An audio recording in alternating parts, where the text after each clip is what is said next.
Hello, this is Sarah Sabin, executive and team coach here in the Leading in Modern Way video interview series. And I am super excited to have with me here today Julia Stamberger, who is CEO and co-founder of the Planting Hope Company. Julia, welcome to the show. And would you like to briefly introduce yourself to my listeners?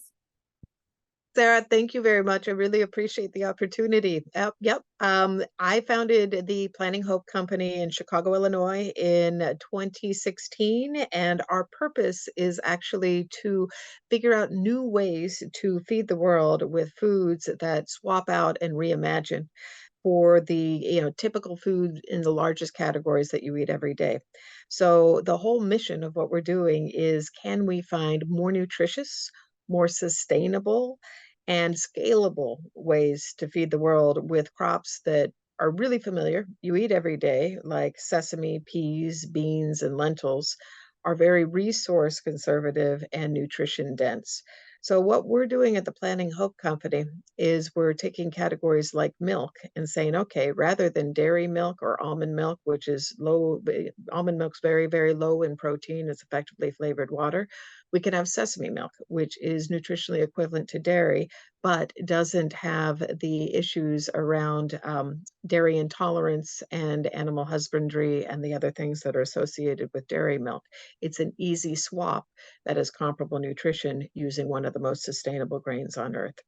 And so we've done that across a number of categories: milk, rice and grains, where our rice replaces white rice with 4 times the protein and 90% less of a methane impact.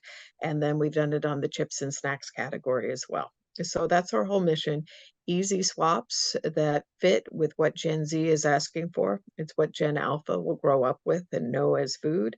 And this is how we'll be able to feed the planet when it's got 10 billion people on it in 2050.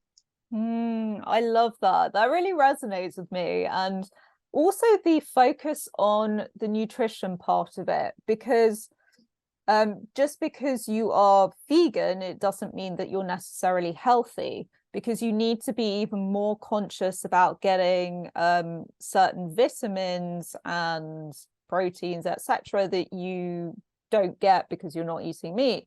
And so it's really interesting to me that you've actually put the thought into, okay, sesame seems like the best milk to actually replace the benefits that you get from dairy milk.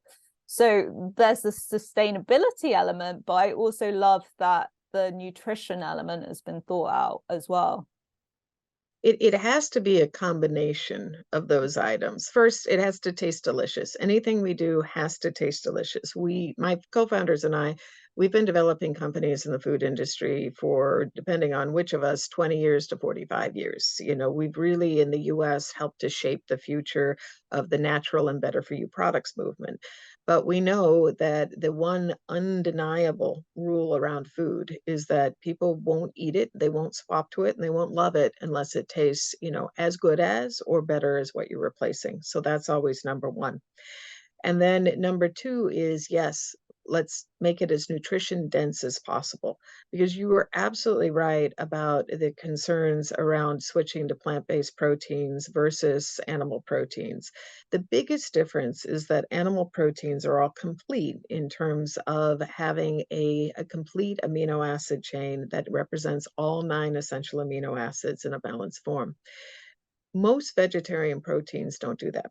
They're partial when it comes to the amino acid delivery. There are some, like quinoa, for instance, and soy, which do deliver a comparable protein to animal, but those are rare.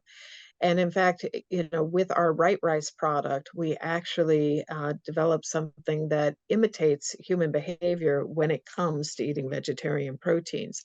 For centuries, folks have eaten rice and beans together at the same meal. Mm. And there's a purpose to that. They're both incomplete proteins, but they're complementary. And so when you eat them together, you do get that comparable complete protein to animal protein with all 9 essential amino acids.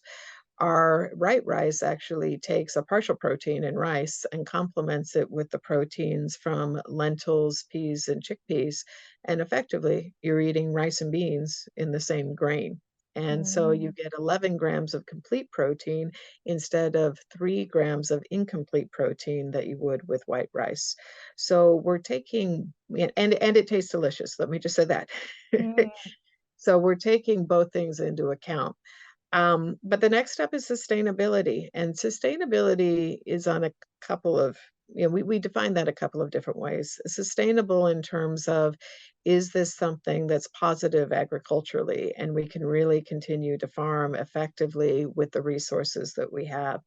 There are many crops that are common today, like almonds, that, it's probably unrealistic to think that we'll have in such supply, in a few decades. They're just so resource intensive, not only on things like water, but almond farming in the US, where, the majority of the almonds in the world are farmed in California. It actually destroys 30% of the bee population annually because commercial bees are shipped in during the pollination window, which is required to pollinate the trees and produce a yield. And the pesticides in the ground and the stress of that travel kills 30% of the bees. So, if we really want to create sustainable products, in other words, things that we can be doing a few decades from now, we have to look at the overall resource impact of things as well. yeah, I 100% agree. And I'd love to know more about some of the challenges you faced along the way in getting to where you are now and how you've approached handling those challenges. So thousands of challenges. I think a friend of mine said the other day, "Boy, it sounds fun to start a food company. Maybe I'll do that on the side." And I'm like, "It's no, no, you're thinking about it the wrong way." Fun, questionable, hard, yes, definitely. Worthwhile, sure, that's why we do it, but Mm, it's not easy. And there are challenges every day. So starting with the challenges getting the product right, when we first decided, okay, we're going to take a whack at sesame milk, our first question was, well, why isn't there one already? We took a look at the plant milk market, and at the time, it was really just dominated by soy and almond milk. And we use almond milk to refer to basically, every one of the nut milks out there because they're all produced the same way. Whether or not it's, macadamia or, walnut milk or whatever it is, those are all small pieces of the puzzle. But really, those were the cores that were out there. And oat milk was just coming into vogue at the time. And it just kind of started in the US. And when we looked at the market, we're like, okay, this is interesting because people are leaving dairy milk and they're going to plant-based milk. And the reasons that they're giving is allergies and intolerance, health and wellness and concern for the planet. But, almonds, still represent a major allergen category. So does soy. And a lot of folks can't tolerate that. Both almond farming and soy farming are not sustainable for the planet. Soy has major GMO issues, and by the way, if you look at the nutrition in almond milk, there aren't many almonds in commercialized mm, almond milk, so there's really no protein. So something's missing here. And when oat milk came along, it filled in the gap in terms of barista performance, which was something else that was missing because the major use was in coffee. But still, oat milk doesn't deliver a lot of nutrition. And the sugar it supplies, that's inherent in oat milk because of how the enzymatic process converts the natural sugars in oats to oat milk during the production process, it creates maltose, which is not a sugar that your body can process effectively. It's the same process that's used to turn corn into high fructose corn syrup. With mhm. oats, it turns the natural sugars into maltose, which have a glycemic index of 105. By comparison, a can of Coke has a glycemic index of 75. Wow. So the health and wellness criteria and the sustainability criteria that consumers were giving weren't being met. And part of it was because, great marketing, consumers don't look very close and didn't quite understand the comparables. Like almonds are good for me. Why wouldn't almond milk be good for me? So our question was, well, why isn't there a better one? Can we make a better one? And by the way, why has no one commercialized sesame milk yet? Because it is something that people have made at home for years. Now, the way it's made at home is not commercializable. It'll go rancid very quickly because sesame is such a high oil content. But we said, why isn't there a sesame milk that's been commercialized? And so we started digging into it, and we quickly figured out the reason. It's really hard, Mm, hugely hard. Sesame is amazing as a seed. It thrives in hot, dry environments around the world. It doesn't require much water to cultivate, actually. In fact, it does better when it only has a little bit of water versus a lot. So that's good. It's also naturally pest resistant because there's a bitter acid in the hull of the seed that repels pests. It self-pollinates, so you don't need pollinators as you do with almond milk. And sesame is an amazing cover crop. It fixes nitrogen back in the soil, so it can be used on rotation with crops like cotton, which are great cash crops, but they leach those nutrients out of the soil. Sesame can replace them. So it's a wonder crop that, we all know about, but it's been underutilized for human nutrition. Each of those seeds is densely packed with protein, calcium, minerals. It's a great seed nutritionally, but we've underutilized it. The way that we typically do use sesame is functionally, and then you take the seeds at the end of the growth cycle.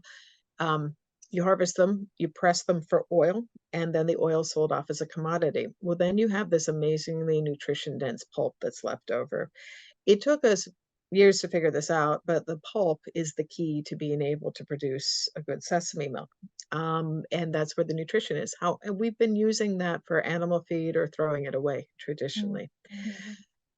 We got that far, but then the next hurdle was, well, wait, the biggest category in plant-based milk is unsweetened. And yet that natural, pest resistance in sesame is due to a bitter acid in the hull of the seed. If you've ever had tahini, it tastes very bitter. Mm. And that's the reason the hull's in there. When you have sesame on the top of hamburger buns, the hull's been removed. So it's a different understanding. So then we said, well, if we're going to create an unsweetened sesame milk that people will enjoy, we need to figure out how to get rid of that bitterness without adding sugar. And so, because you add sugar, it covers it up very, very quickly. Anyway, we then had to develop organic compliant bitter blocking ingredients to be able to float that bitter note over the tongue, which works for 80% of people. But then the challenges continued and continued. Performance in barista applications, being able to address supply chain issues.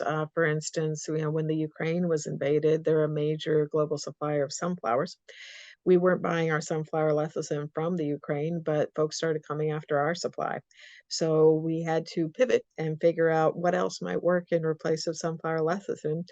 We actually found aquafaba. Mm. Aquafaba is the water left over from chickpea processing. It's only recently been commercialized as an ingredient, but turns out it's a great, product for frothing, foaming, and steaming in our barista beverage. So, entrepreneurship is a continual game of whack-a-mole, Yeah. where these problems come up and you have to circumvent them. And it's continue when you're developing a product that's as groundbreaking as complex as sesame milk. There are always going to be these challenges because you're carving new ground and creating new things.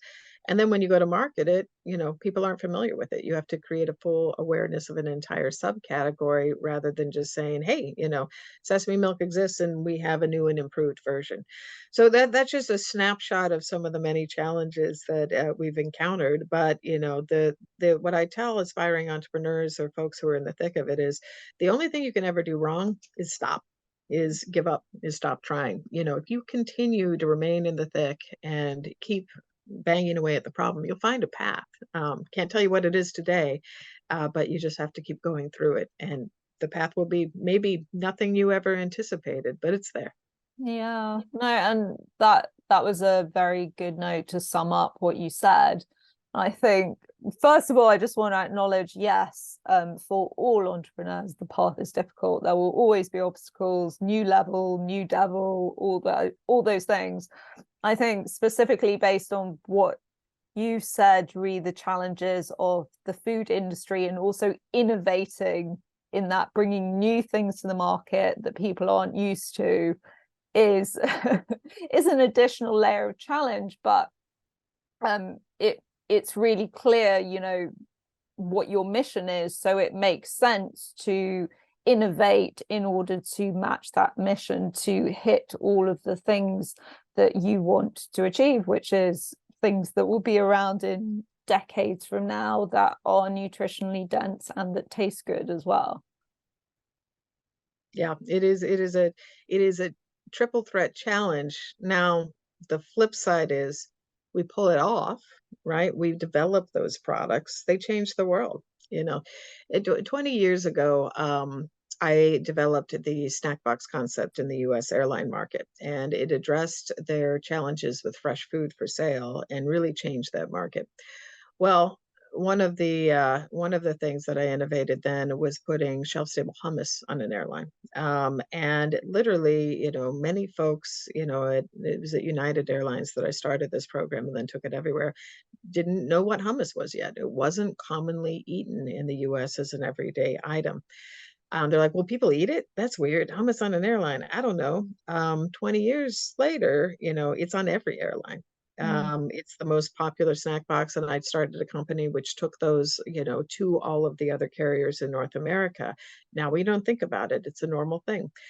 If we pull off sesame milk as we intend to do it, 5 years from now, it'll be everywhere, just as oat milk went from a $45 million company to a $6 billion product subcategory globally in 6 years.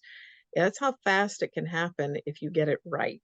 mm, And so that's why also we spent 7 years, finalizing, tweaking, and getting sesame milk bulletproof and ready for prime time, because that is the opportunity. The opportunity is really to change the way the world eats and to do so in a very accelerated time frame. yes, and you're absolutely right. If you do get it right and it becomes a trend, it will be everywhere. That will be the new thing that you have with your coffee. Yep. Yep. So that's our prediction, Sarah. Mm, 5 years from now, you'll be able to go anywhere and get sesame milk in your coffee, just as you can get oat milk today. you heard it here first. That's right.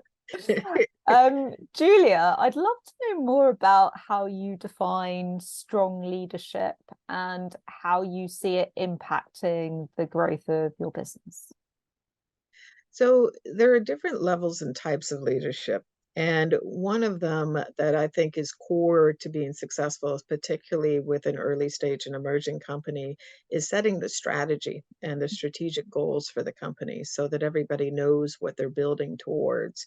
And once the company's, I don't know, half a billion in size, the strategy is fairly set. You're tweaking things. But at the early stage, when you're kind of going from ether to entity, you're taking an idea and you're crystallizing it, being able to provide a strategic framework on objectives and goals, and frankly, focus is critically important.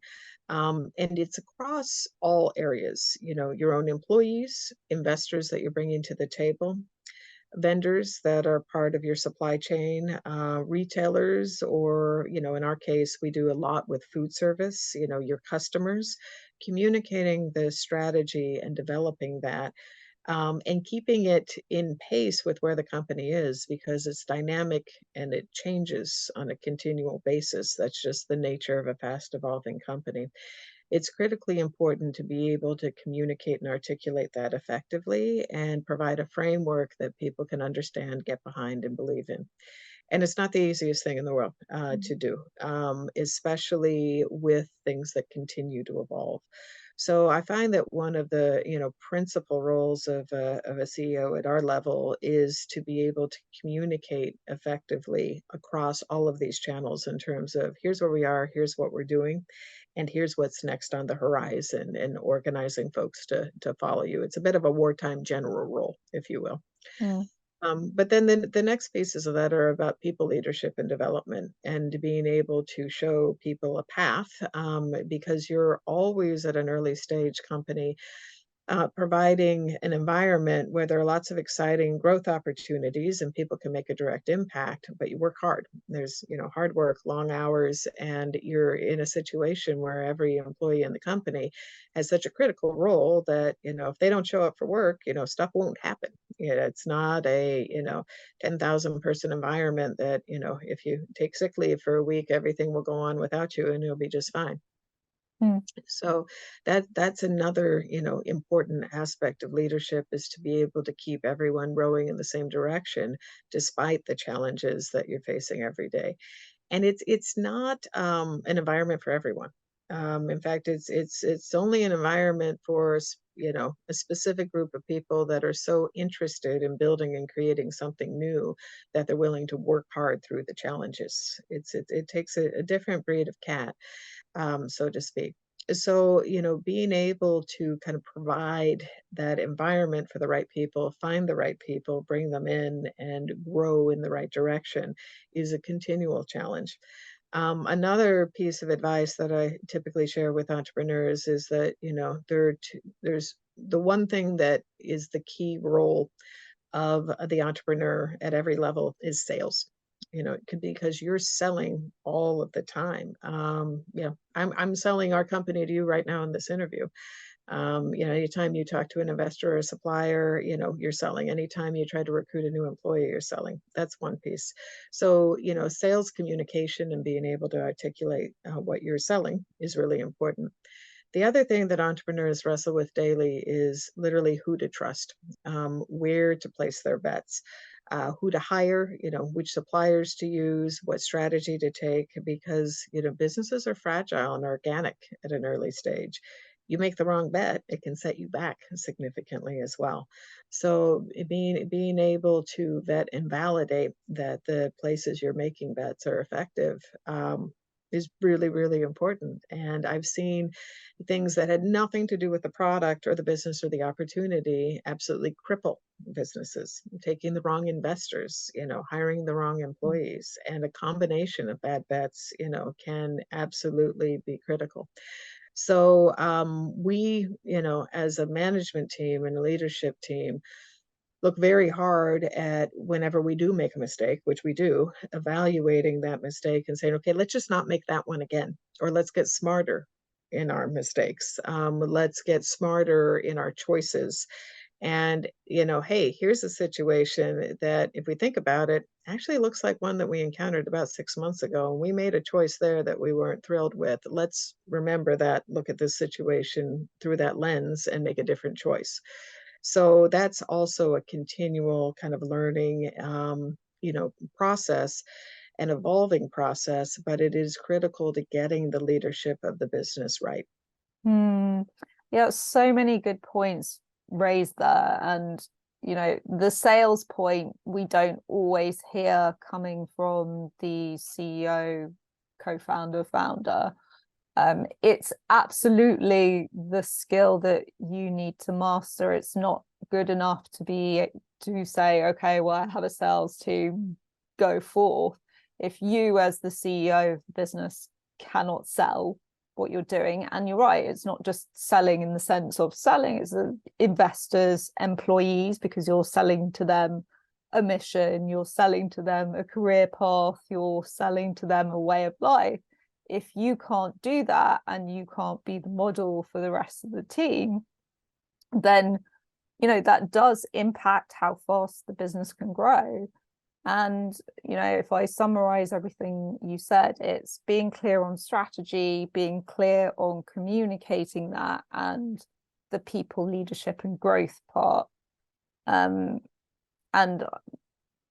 tagging on to that as well, the piece around being very careful about who you bring in, because within a small environment, it's more important than ever to bring in the right people to that environment. And yeah, if you make a mistake, to correct that.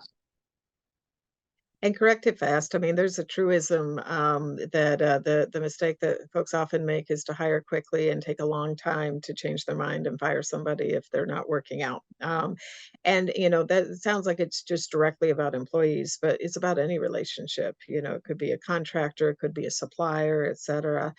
And we have that habit of wanting to see the best in our partner, and sometimes we impose our own framework on them. We're like, oh, okay, well, I can see them doing well here, and we're like, wait a second, did they say that, or did they demonstrate that, or am I just imposing that I think that that's the way that they will act in that situation, because I might not be right. Mm-hmm. So we kind of constantly have to pull ourselves back and say, okay, are we are we crystal clear on this? Are we seeing things, through the lens of reality or wishful thinking? And yeah, there are all sorts of aspects that go into things, like decision making about partners.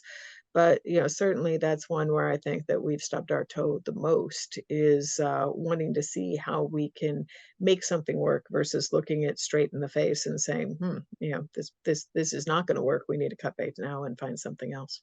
Mm, yeah, and that's as you said, that's also true of a relationship context as well. Know when it's worth putting in the effort, Hmm. and know when it's time to call it quits. Yeah, And that can be a tough line to walk. very, very. Most decisions in our line of work are not easy ones. Sometimes things fall into place. But most decisions, require consciousness, thinking it through and then, being decisive about action once you've got a course. Usually things move so fast in the development of the business that, there's also a degree to which you trust your gut on things. And, that perception, what is your gut? What is instinct? What is spidey sense? Really, what it is a collective of, thousands of pieces of input and information that you've experienced over the course of your life and your career that are leading you to feel a certain way about things. And it would be hard to unpack exactly what those are, but that's why that is so important, your gut, etc. It's all of the information, taken together that's making you feel one way or another about a situation. And I'm glad you mentioned that because, this gut feeling or intuition actually has a scientific basis. The gut, is referred to as a second brain sometimes.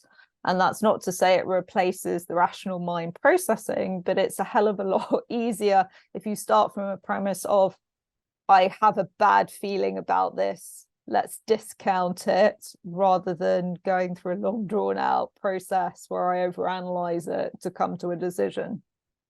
Yeah, yeah, there's a reason that you feel that way, and it's probably because of a lot of things that you've collectively experienced, and Mm. it's pointing you in a certain direction. It's not voodoo. No, It no. is it is information coming at you through a different way. Yeah, agreed. Science, not woo-woo or voodoo. Yeah, Um, Final question, Julia. If yeah. you could go back in time and talk to your 20-year-old self, what one piece of advice would you give to her? I think, if I had to do that, it would be about what we just spoke of, which is, really figuring out who to trust Mhm. and looking at things through a more objective lens. There are decisions that I have made, and some of it are about business partners and investors and the rest, where I didn't see the clear picture and was, blinded by certain things. Frankly, one thing that I encountered, about 10 years into my career was a lot of misogyny that I didn't expect. I thought misogyny was kind of baked out of the workforce. It was incredibly naive. And when I saw that being reflected to me by, primarily, white males in positions of power, I didn't recognize it for what it was initially. I saw a discounting of my skill set. I saw a discounting of what I was bringing to the table. And I didn't realize it was coming from that sort of a position because I thought, well, if I'm a successful person in business, then that's what I am. And gender shouldn't come into the equation.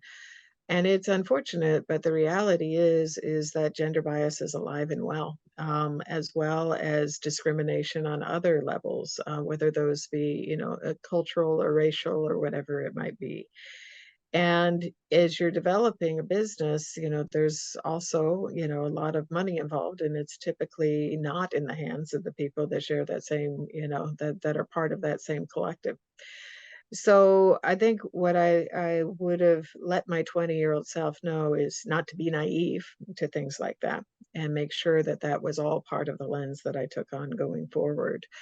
and to learn to recognize those things earlier so that I could strategically act against them. So, getting rid of some early naivete with some more brass tacks, this is the reality. And therefore, understand that going in with how you approach a situation. I love that. And I see it as having eyes wide open and seeing things clearly is actually a good thing, as long as you don't obsess over it, as long as you say, okay, here is how things are. Let me understand the best way of approaching it, knowing what I know. Yeah. Yeah. Because if you've got all the cards on the table, then you've got the information you need to be able to act, react, or make a decision. If you blind yourself to some of those or you don't see them, well, then you're not taking that information into account in your strategy. 100%. Thank Yeah. you, Julia. I have really enjoyed this conversation today, and Thanks. I'm excited to see sesame milk on the shelves. We I'll leave you with one factoid about sesame that you and your audience may not know. So this is our barista sesame milk. Mhm. And on the tops, it's called Open Sesame, a play on the words open sesame. On the tops of the lids, we have Oh, open sesame. cute. So here's where open sesame comes from. When sesame crops, after they grow and the seed pods are full and they dry in the fields, the natural form of spreading of the seeds is those seed pods pop and the seeds get dispersed. And that's the sound open sesame that's referred Oh, to back in the legends of Aladdin and everyone else. That's the magical disbursement of the seeds. Open sesame, and then the seeds go everywhere.